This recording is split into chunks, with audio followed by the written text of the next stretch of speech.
back to another edition of Spilling the Tea on GovCon. I'm Teresa Moon, Director of Business Development for Parabolis. We provide a better financial partnership for government contractors that includes a line of credit to fund your growth. The purpose of this podcast is to assist small businesses with success in the federal marketplace by introducing them to industry experts and resources that they may not otherwise know about. Today, my guest is Rick Howard, founder and CEO of DoD Contract and the host of the DoD Contract Academy podcast. Welcome, Rick. Thanks for joining us. Thanks, Teresa. Glad to be here. Awesome. And I love your Boston accent, and I hope we can get a little rowdy with it. We'll see.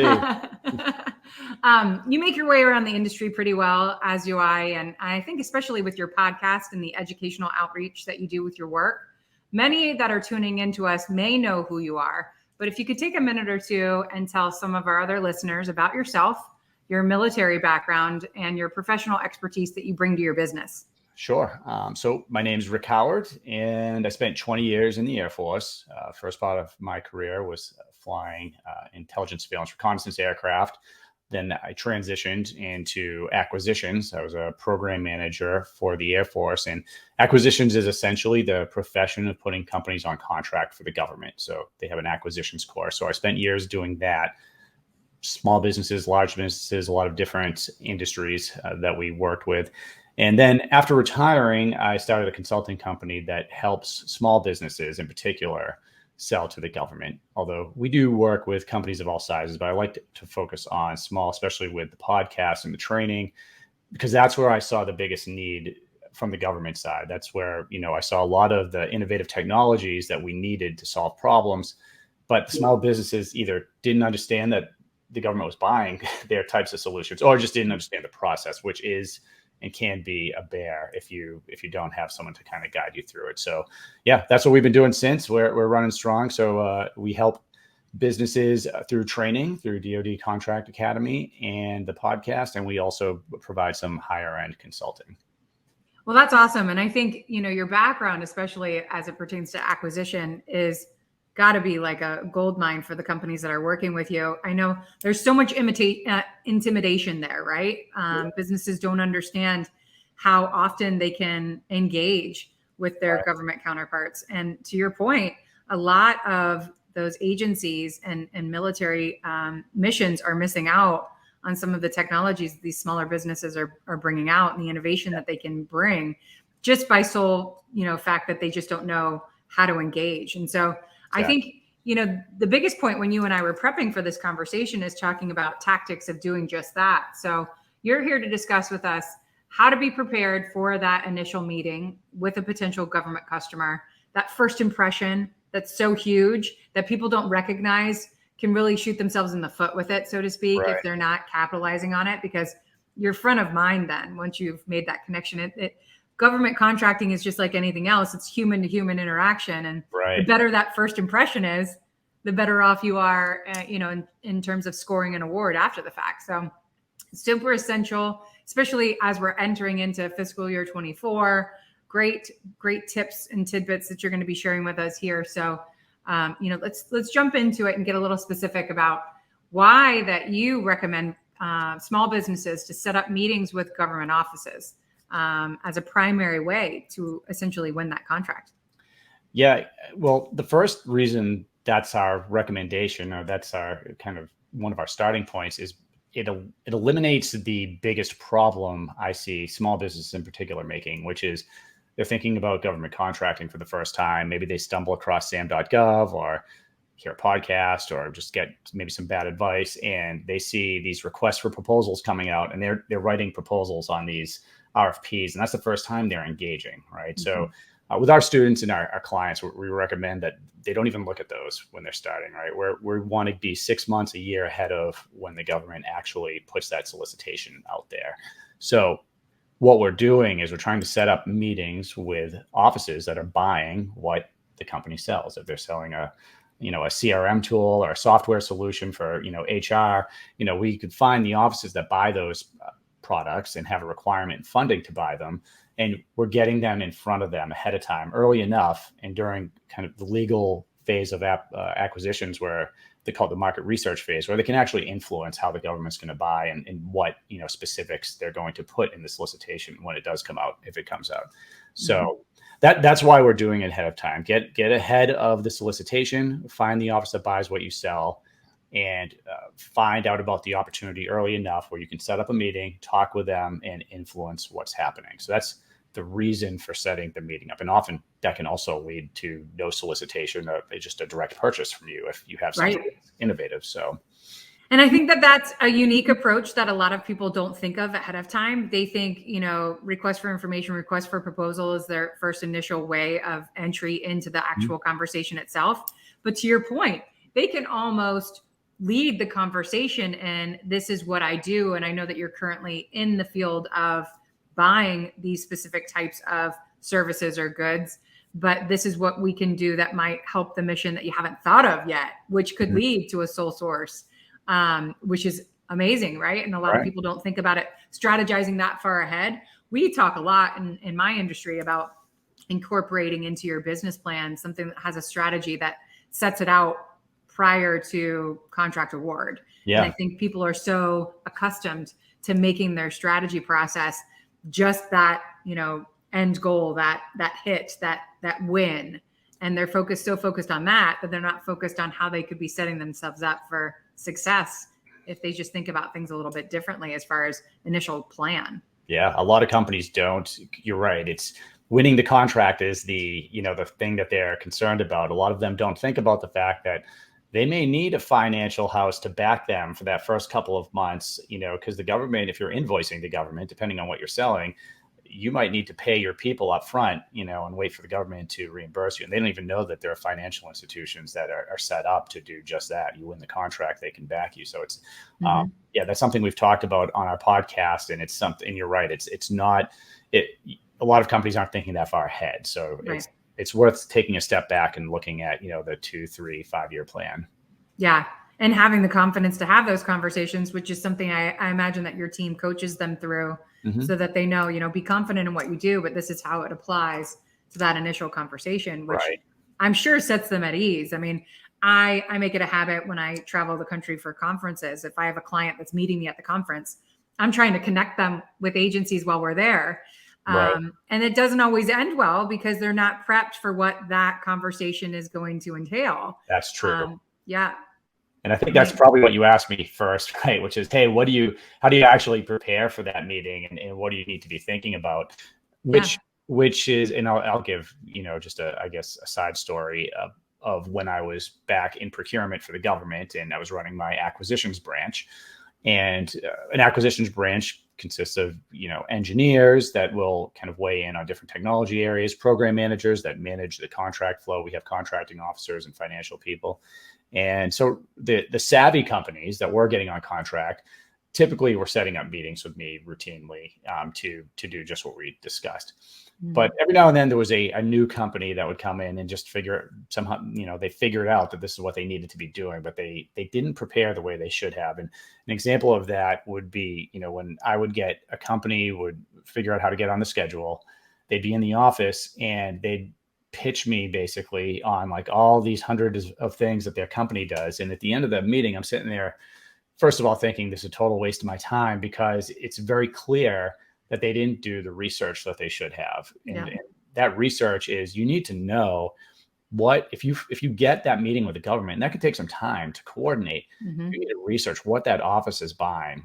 What are they funded to buy right now? And what is their forecast over the next year or two? Because if you're a cybersecurity company and you have 100 different things that you're doing there, but my office, maybe the only thing that we're doing related to you is maybe hiring 5 cybersecurity people to manage our data at rest, right? If that's what we have, and you're pitching us on penetration testing and all this other stuff that we don't care about, you're wasting our time and you're wasting your time. Right. Or even worse, if I'm running a cybersecurity branch and you're pitching, construction services or something that's totally, and I've had that happen too, where it's just something totally unrelated. Typically the offices have a very focused mission. So you want to know what their mission is, and then just, tweak your presentation to align with that. Yep. I think that right there, you hit the nail on the head. That was exactly my experience.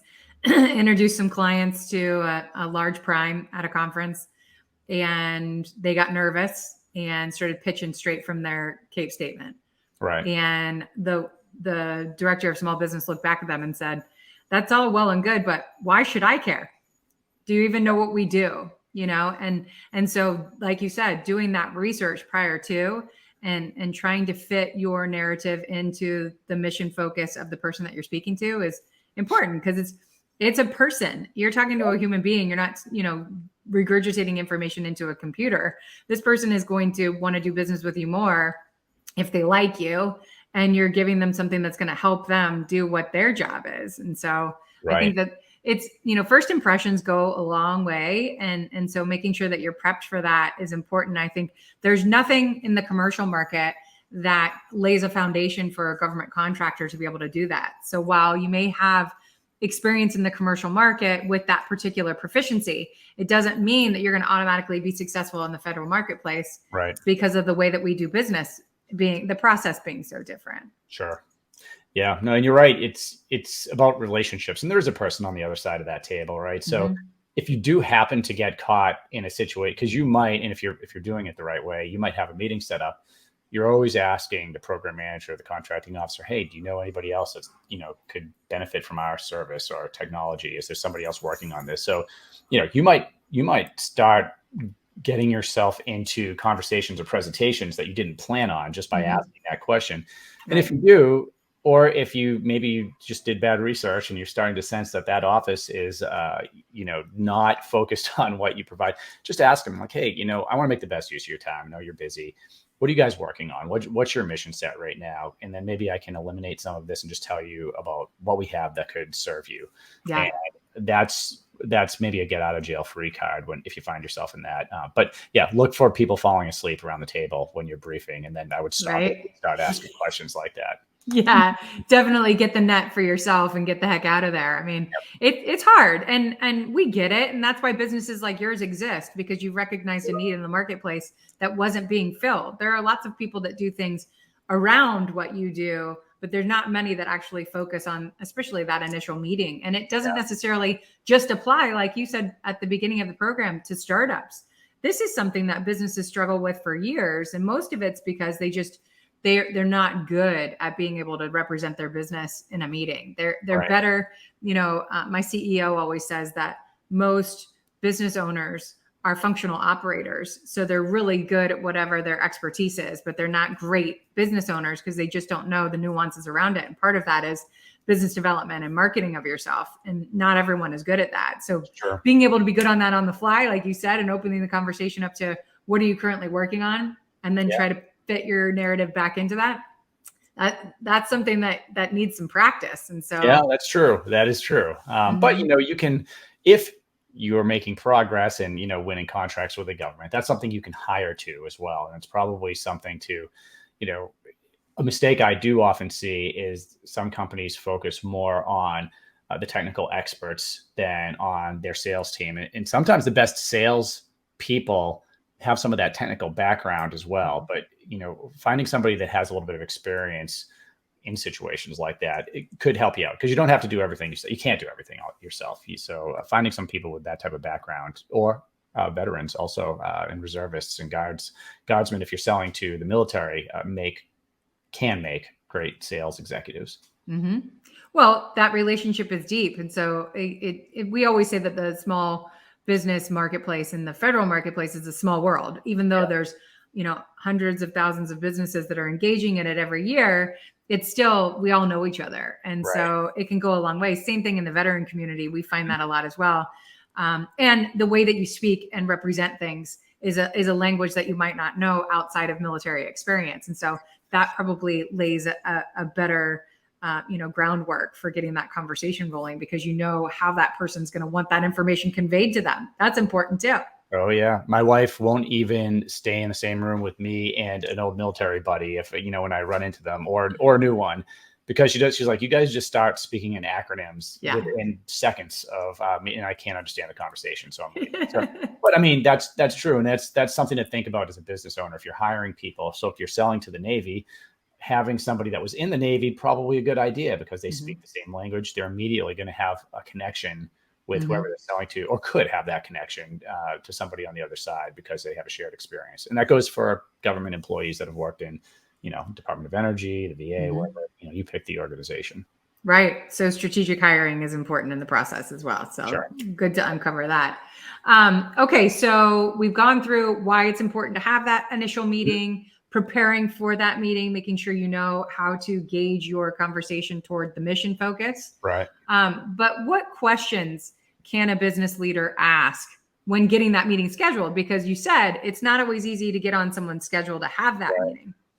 Exactly. And this is why we're very focused in our training in the academy on scheduling meetings and reaching out to people that can actually buy something from you, right? So that's one of the nice things about selling to the government is, they call it the public sector, probably not for this reason, but all the information is public, for the most part. So like all of the contract purchasing. So, businesses can go to a free website like USA Spending, for instance, and at least get a top level idea of what agencies and what maybe sub agencies are buying what they sell. And you can start looking at the specific contracts and look at the contracting offices that are involved.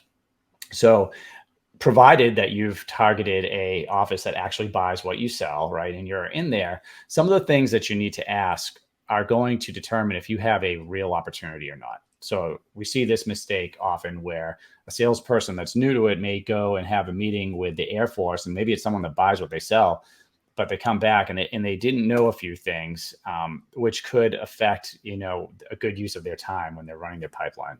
Great. One of them is, do you have a requirement to buy what we have, right? So if they don't have a requirement, you may have a great software tool, but if the government doesn't have a requirement, I don't want to say can't ever, but they probably can't buy from you. Mm-hmm. So the government usually needs a requirement, which comes from, I won't get into the organizational structure, but that comes from one lane. And they also need funding to buy from you. So, and that, when you look at that, there's going to be a timeline associated with it without getting too into the weeds here. Mm-hmm. So let's say they have a requirement. Yes, you did your research. We do have a requirement to buy cybersecurity services, and you happen to sell that. Okay, so you have a requirement. Do you have funding to pay for the 5, people that you want to put on contract? Well, we will have it, right? So this is where you start getting into, when is the funding coming in? Because the government has different kinds of funding, and a lot of it's by year. So they may be looking at fiscal year 24 funding, which in the government, the fiscal year starts October 1st, Mm-hmm. but they might not even get that funding until December or January, depending on, what's going on. So this is a way of finding out how real the opportunity is and what the timeline is. If they say, hey, yeah, we need it, but we just don't have the funding right now, maybe we'll get it next year. Well, you don't have you don't have a tiger by the tail there. You have a long range potential opportunity that goes back into your pipeline. Right. But that might not be a contract for you for a year or two until they can find the funds, if they ever find them, right? So those, I would say, are the 2 most important questions to ask are do you have a requirement for this, and do you have funding? And then if they say, yes, we have a plan for funding, and maybe we have the funds right now, you want to know what the timeline looks like. So do you have a timeline for this purchase? And that's something else that often gets not asked, because the government timeline is going to be quite a bit different from yours. And there's a lot of people that can say no on the government side and make things take a little bit longer. So having that is really going to help you, because if they're forecasting, 3rd quarter of FY24, that might be different than what your takeaway would have been had you not asked that question. You hear they have the funding and you think, all right, well, maybe that's happening in the next 60 days or so. Government has a different idea.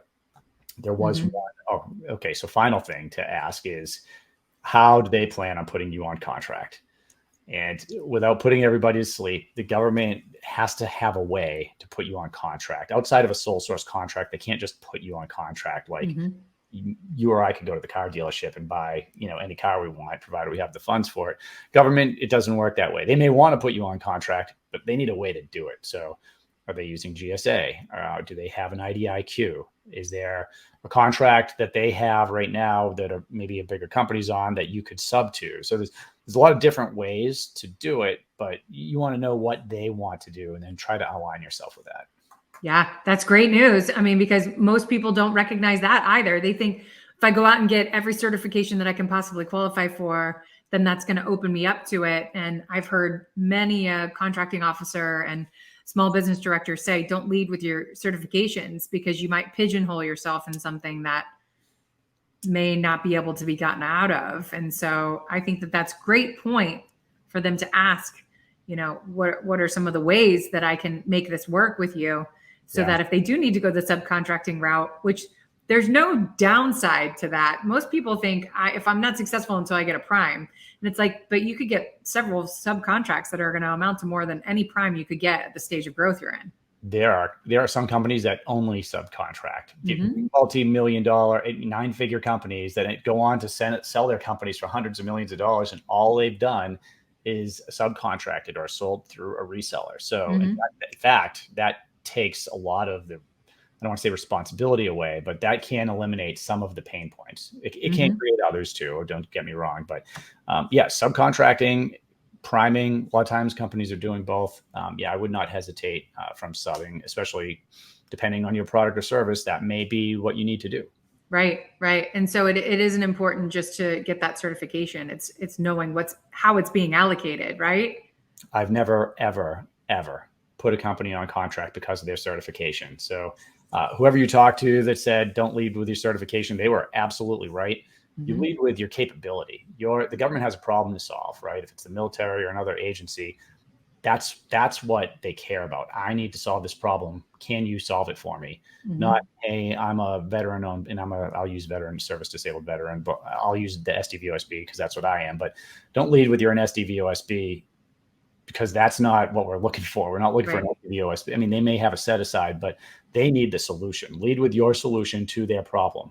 And then at the end, let them know about the certification. That's kind of the cherry on top, right? Hey, yeah, we are SDVOSB, we are WOSB or 8A. And, you can potentially get them to set the contract aside if you get them early enough for that. That's great for you because it eliminates competition. The 8A certification does have some sole sourcing, and so does SDVOSB, some of the other ones, but 8A in particular is the one people think of with being able to leverage a sole source contract out of that, because some of the, it eliminates some of the requirements. But just because you have that certification does not mean that the government office is going to give you a sole source contract. Right. They're going to do whatever they want to do. They're the government. And it's good to know. Certifications, you can get any certification. The contracts are not just going to come to you. It's the same thing with going out and getting a GSA schedule, because some companies think I'll just get this and now I'm going to start winning contracts. It doesn't work that way. No, that's just step one. And then you got to go after the task orders after that. People don't recognize that. I've also said in some of my speaking engagements that when you sign up and register and apply and get accepted for something like an 8A, there's not a ding or a bell that goes off in the government agency office that says, oh, Teresa's company, ABC company, is now an 8A certified company. Yeah. They don't know who you are, so they don't care. They want to know your proficiencies. They don't want to know what certifications. That's right. Now, there are some, when you do have a certification, that can change what your strategy is going to be going after those contracts. And with 8A in particular, I'll just give them some of the things that work for us, but a very powerful technique for 8A businesses is using the research tools that are out there. You can see, let's stick with cybersecurity. You can see all these contracts. So if you see a contract that, for services, cybersecurity services, that was a sole source award to an 8A business, and it's expiring next year, let's say, well, we can see also when companies are graduating from the 8A program, because they do graduate. So if a government office is used to, they're already awarding sole source contracts to an 8A business to do certain things, and that company is now not going to be 8A anymore when that contract's recompeted, that is an opportunity for you. And the only way you're going to find out about it is by doing the research and getting yourself in that office. But that office is already predisposed to doing a sole source contract to an 8A business. And you may not know or realize that company's graduating. So you could be setting yourself up to get that follow-on contract. Right. That's amazing. That's great to know. And I think a lot of people will have, a lot more success having shed some light on some of that. So that's awesome. So what are some things that shouldn't be said when trying to get that meeting? Well, when trying to get the meeting, or once you're already in the meeting? Both, right? Sure. I mean, we already said don't leave with your certifications. So Yep. there's one, right? Yep. So that's the start, right? The other thing is, if you, let's say that the way that you are going to schedule this meeting is you found a source of SOT and you're responding to the source of SOT. And this is something our students and our clients do a lot, is we'll find a source of SOT, which is, hey, we want to put some guys on contract and gals to do cybersecurity, data protection at rest and a few other things. But tell us what you can do. What do you recommend? What kind of business are you? Those are typical questions in a source of SOT. Well, when you respond to that and then you're asking for a meeting, usually afterwards, you may already know that the government is asking for some things that you don't do, right? So again, this goes back to research. You don't want to go into a meeting and highlight the things that your company doesn't do. Every company doesn't do things, right? So this is where subcontracting comes in. If there's something in there that you don't do, have a subcontracting plan. I'm going to sub it out to this company, and this is the name of the company. But if you get caught in the moment and you're not quite sure, that's typical. Instead of just saying, no, we don't do that, I would think of, hey, how can I put a plan together to help the government get to where they need to be, right? They want you to have that plan. So don't just say, no, you don't do it. For me, it's always, it's not our specialty, but we have a subcontractor that can do it, or a teaming agreement, or working with somebody else. It's probably one of the biggest ones, is just saying, no, we don't do that, or kind of off the cuff. You're always trying to proactively solve what their problem is. Right. And it could be as easy as just another company bringing them in, like you said, and subbing that portion of the contract out, which a lot of people make a really good living of making relationships like that work through teaming agreements. Yeah. So I think that's a great point. I'm sure that you attend a lot of events through the year. Any that offhand that you might be at before the end of the year, the calendar year this year? I like one. So these, I've given you a couple of my secrets here, but one of them that well, let me start with this. When I think about conferences from the perspective of, I'm a business, especially a small business, that's trying to sell to the government, I'm not looking for conferences that are populated mainly by industry. And there's plenty of those out there where you have, thousands of industry reps and only a few people from the government. Maybe they're speakers or whatnot. But there are also conferences that are more targeted towards the military or the government agency, where, you're going to have thousands of government people, and then you'll still have a small industry footprint. You might have an industry area, but those are the conferences I like to attend, because now I've got typically the users of the service that I'm providing, or tech. I've got requirements people, if it's big enough, meaning, and when I say requirements in the military, that would be colonel level that are on staff, and they're deciding on the official requirements for their people, as well as matching funding with that. And you also might have senior leaders, right? You might have, and I'll give you an example. So ATA, for instance, it's the Air Mobility Command conference that they have every year. And I think it stands for Tanker Airlift. And although I was not a tanker airlift guy, I very much enjoy going to that conference, because first of all, they're all there. Like, everyone looks forward to going to it.